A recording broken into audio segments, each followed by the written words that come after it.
Reverse gear.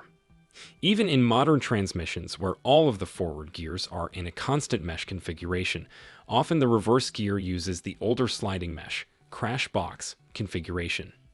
This means that moving the gear shift lever into reverse results in gears moving to mesh together.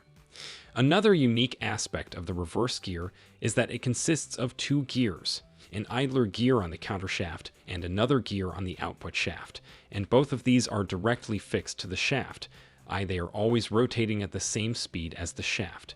These gears are usually spur gears with straight-cut teeth, which, unlike the helical teeth used for forward gear, result in a whining sound as the vehicle moves in reverse.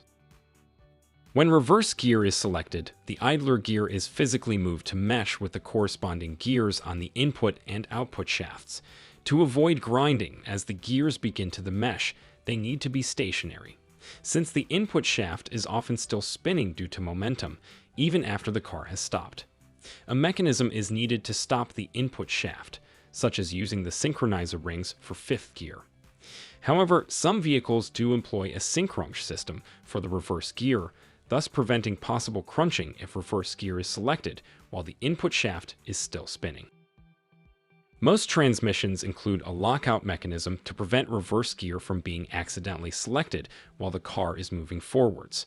This can take the form of a collar underneath the gear knob, which needs to be lifted or requiring extra force to push the gearshift lever into the plane of reverse gear.